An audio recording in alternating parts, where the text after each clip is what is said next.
හයි ඔන්න අද මම ඔයාලට ගේන්නේ අපේ මහත්තයනුම උදේට කන්න හදපු රස කෑම වේලා. බලන්නකෝ. මේ විදිහට චිකන් ටිකක් කපාගෙන මං හදන්න යන්නේ යාට ඩෙවල් එකක්. කහයි ලුණුයි දාලා හොඳට සීසන් කරලා තියලා මං ඒක බැද ගන්නවා.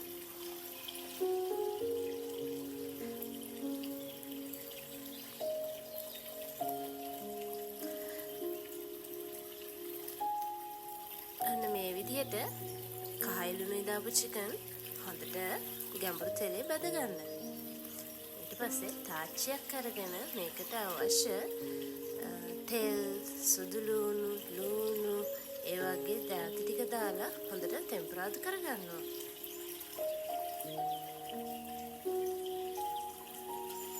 මගේ මහත්තයා ආසයි මං හදලා දෙන චිකන් ඩෙවල් කන්න.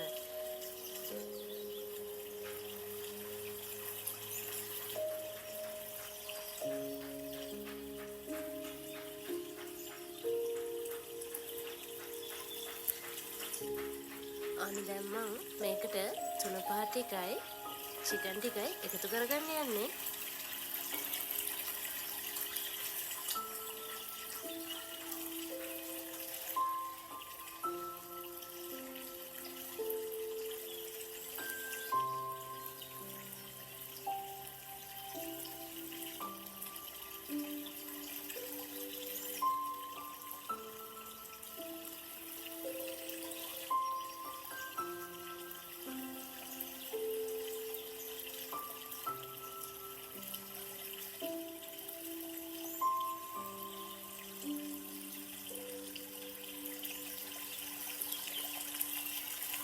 මම මගේ මහත්තයාට මේ චිකන් ඩෙවල් එකත් එක්ක එයා ආසම විදිය අල කරියකුත් හදනවා.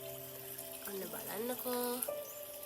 එයාගේ ආසම කෑම තමයි චිකන් ඩෙවල් එක අල කරි. ඔන්න දැන් මං හදන්නේ අල කරි එක.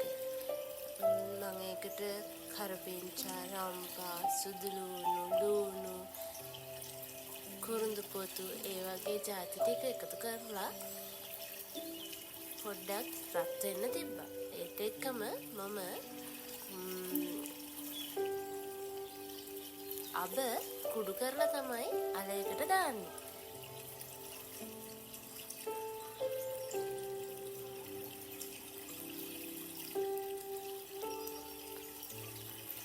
මම මේ විදිහට කිරි හොද්ද හදාගන්නකොට අනිත් ලිපේ අල ටික තම්බ ගත්තා.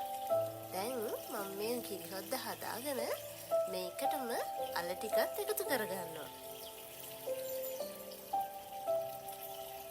බලන්න මෙන්න අපේ මහත්තයාගේ උදේ කෑම.